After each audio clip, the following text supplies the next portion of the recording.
Assalamu alaikum my dear students, I am your physics teacher Sajid Hussain. Today we are going to discuss the applications of Pascal's law. Applications of Pascal's law के अंदर पहले number पे हमारे पास है जी hydraulic press और दूसरे number पे हमारे पास है जी हाइड्रोलिक ब्रेक, जो कि आपके इस बुक के अंदर शामिल है। वैसे तो पास्कल्स लॉ के अंदर जो है बहुत ज़्यादा एप्लीकेशंस हैं जो हम रोज़मर्रा ज़िंदगी के अंदर देखते हैं, जिनमें हमारे पास ऑटोमोबाइल आ गई, इसके अलावा जो है हाइड्रोलिक ब्रेक्स आ गई, हाइड्रोलिक एक्सकवेटर हो गया, हाइड्रोलिक इसके अलावा जो है हाइड्रोलिक प्रेस हो गई, हाइड्रोलिक प्रेस जिसको हम अभी डिस्कस करने जा रहे हैं। और इसके अलावा जो है बेशुमार जो है एग्जांपल्स पाई जाती हैं हमारी रोज़मर्रा ज़िंदगी में, हमारी रूटीन लाइफ में। तो सबसे पहले हम बात करते हैं हाइड्रोलिक प्रेस की। तो प्यारे बच्चों, हाइड्रोलिक प्रेस भी पास्कल्स लॉ के मुताबिक एक्ट करता है। तो ये इसकी स्ट्रक्चर के ऊपर सबसे पहले गौर करें कि इट कंसिस्ट ऑफ 2 सिलेंडर्स। ये 2 सिलेंडर्स पर मुश्तमिल है जिनके डिफरेंट क्रॉस सेक्शनल एरियाज़ हैं। एक हमारे पास ऐसा सिलेंडर है जिसका small cross sectional area small a है, और जिसका बड़ा क्रॉस सेक्शनल एरिया उसको मैंने कैपिटल ए से रिप्रेजेंट किया हुआ है। तो इस तरीके से हम ये देखते हैं कि ये पास्कल्स लॉ को कैसे जो है ओबे करेगा। पास्कल लॉ को इस तरीके से ये ओबे करेगा कि इन दोनों डिफरेंट क्रॉस सेक्शनल एरियाज़ वाले ये जो हमारे पास सिलेंडर्स हैं, इन सिलेंडर्स के अंदर जो है मूवेबल पिस्टन्स लगे हुए हैं, और एक स्मॉलर सिलेंडर के अंदर जो है स्मॉलर पिस्टन लगा हुआ है, और लार्जर सिलेंडर के अंदर जो है लार्जर पिस्टन लगा हुआ है।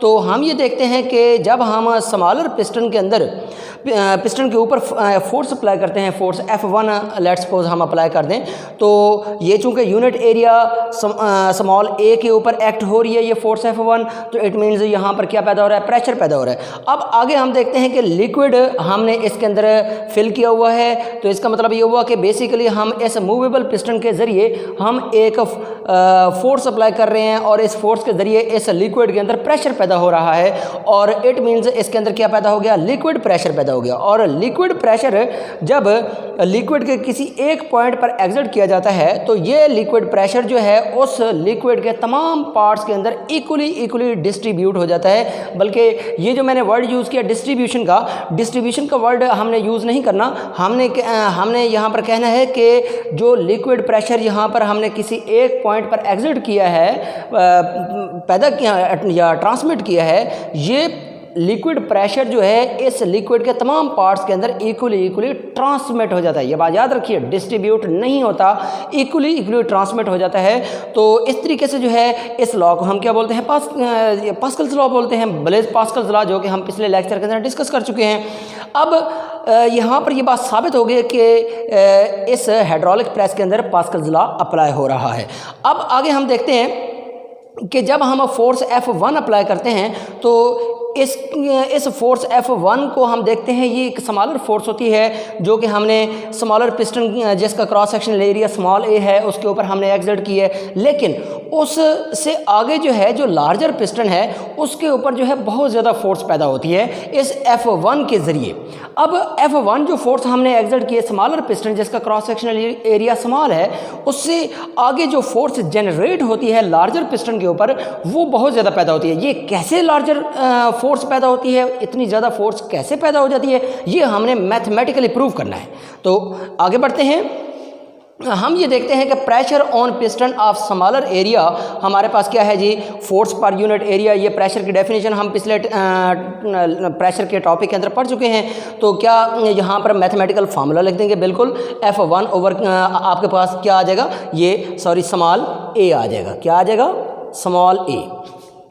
तो ये प्यारे बच्चों आपके पास जो है स्मॉल ए आ जाना है। स्मॉल ए पुट करने के बाद जो है ये हमारे पास इक्वेशन नंबर 1 आ जाएगी। उसके बाद जो है हम आगे देखते हैं कि pressure on piston of a large area वाले जो हमारे पास पिस्टन है उसके ऊपर जो प्रेशर एग्जर्ट हो रहा है वो प्रेशर डेफिनेटली जो है किसके ज़रिए एग्जर्ट हुआ है, वो F1 की वजह से पैदा होने वाला जो प्रेशर है जो हमने स्मॉलर पिस्टन के ज़रिए जो है हमने इस इनक्लोज्ड लिक्विड के किसी एक पॉइंट पर हमने प्रेशर जनरेट किया था, वही प्रेशर आगे ट्रांसमिट हुआ है। वो प्रेशर ट्रांसमिट होने के बाद लार्जर पिस्टन के ऊपर जो प्रेशर पैदा हुआ है वो कितना पैदा हुआ है वो हम देखते हैं। वो भी हमारे पास उसी फार्मूले के मुताबिक होगा जो कि प्रेशर का फार्मूला है F2/A। इसको हम प्यारे बच्चों इक्वेशन नंबर 2 का नाम दे देते हैं। और ये बात याद रखिए कि मैं पहले कह चुका हूँ कि जितना प्रेशर जो है आपके पास इस स्मॉलर पिस्टन से पैदा हुआ है उतना ही प्रेशर आगे लार्जर पिस्टन को ट्रांसमिट हुआ है। इट मीन्स स्मॉलर पिस्टन और लार्जर पिस्टन दोनों के ऊपर प्रेशर जो है वो इक्वल पैदा हो रहा है, लेकिन हर पॉइंट पर डिफरेंट जो हमारे पास पॉइंट्स हैं वहाँ पर हर पॉइंट पर इक्वल प्रेशर, उतना ही प्रेशर ट्रांसमिट होगा जितना प्रेशर स्मॉलर पिस्टन के अंदर जनरेट किया गया है। आगे बढ़ते हैं। हम ये बात क्लियर कर चुके हैं कि दोनों पिस्टन्स के ऊपर प्रेशर जो है इक्वल पैदा हो रहा है, लिहाजा क्या करेंगे, कंपेयर कर लेंगे दोनों इक्वेशंस को। Comparing equation number 1 and equation number 2 we get, हम हासिल करते हैं F2/A is equal to F1/a। तो यहाँ पर आप देख रहे हैं कि कैपिटल A जो डिवाइड हो रहा है दूसरी साइड पे जाकर क्या हो जाएगा, मल्टीप्लाई हो जाएगा। मल्टीप्लाई जब होगा तो A/a आ जाएगा इनटू F1 आ जाएगा।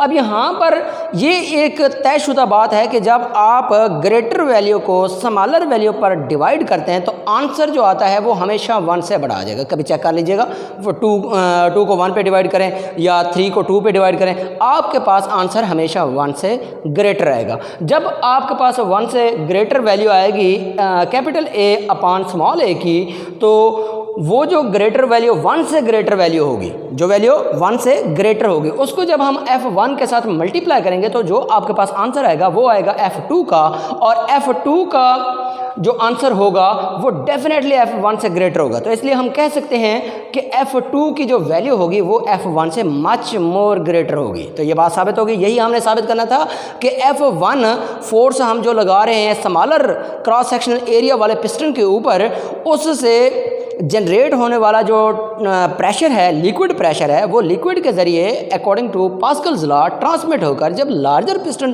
पर पहुंचता है तो वहाँ पर जो है उस प्रेशर के ज़रिए, उस ट्रांसमिटेड प्रेशर के ज़रिए जो फोर्स जनरेट होती है, जिसके ज़रिए हम बड़ी बड़ी चीज़ों को जो है ना हम लिफ्ट कर सकते हैं। जैसा कि जो है अक्सर आपने देखा होगा ट्रैफिक वार्डन जो है रोड के ऊपर लिफ्ट रूट ड्राइव करता फिर रहा होता है, वो गाड़ियाँ जो ट्रैफिक रूल्स को वायलेट कर रही होती हैं उनको उठा लिफ्ट करके ले जाते हैं, वो भी इसी पास्कल्स लॉ के मुताबिक एक्ट कर रहे होते हैं। स्मॉलर सी फोर्स लगाते हैं और आगे जो है बहुत ज़्यादा फोर्स जनरेट होती है, और बिल्कुल इसी असूल के मुताबिक जो है ये फोर्स जनरेट होती है। अब ये फोर्स क्यों ज़्यादा जनरेट हुई है F1 के मुकाबले में, क्योंकि ये जो हमारे पास F2 जहाँ पर फोर्स पैदा हुई है वो एरिया हमारे पास F1 के फोर्स जहाँ पर लगी है उस एरिया के मुकाबले में मच मोर ग्रेटर एरिया है। इसी वजह से जो है वहाँ पर फोर्स ज़्यादा जनरेट हुई। एरिया जितना ज़्यादा बढ़ाते जाएंगे उतनी फोर्स ज़्यादा जनरेट होगी। तो ये था हमारे पास हाइड्रोलिक प्रेस, जो कि बड़ा इंपॉर्टेंट एप्लीकेशन है, और इसको हम दूसरे लफ्ज़ों में फोर्स मल्टीप्लायर भी कहते हैं। आगे बढ़ते हैं ब्रेकिंग सिस्टम इन व्हीकल्स की। ब्रेकिंग सिस्टम इन व्हीकल्स के अंदर जो है ब्रेकिंग सिस्टम इन व्हीकल्स के अंदर भी हम लिक्विड प्रेशर यूज़ करते हैं, और लिक्विड प्रेशर यूज़ करते हुए हम इसी पास्कल्स लॉ के मुताबिक जो है हम गाड़ियों के अंदर जो है ये ब्रेक अप्लाई करते हैं, और वो ब्रेक्स जब लगती हैं तो लिक्विड प्रेशर जो है ट्रांसमिट होता है ड्राइवर के एक ब्रेक पैडल को पुश करने से आगे तमाम व्हील्स तक जो है वो लिक्विड प्रेशर जो है ट्रांसमिट होता है, जिसकी वजह से गाड़ियों के व्हील जो है स्टॉप हो जाते हैं इस लिक्विड प्रेशर के ज़रिए, जिसको हम पास्कल लॉ कहते हैं। और ये आपके पास सेकंड एप्लीकेशन था। इसके साथ ही हमारा आज का टॉपिक कंप्लीट हुआ। आई होप सो कि आप लोगों को समझ आ गया होगा। इसके अलावा कोई कन्फ्यूजन, कोई क्वेश्चन आपके माइंड में अराइज हो रहा है तो आप मेरे साथ सोशल मीडिया का कोई भी वे ऑफ कम्युनिकेशन यूज़ करते हुए रब्ता कर सकते हैं। Thank you very much.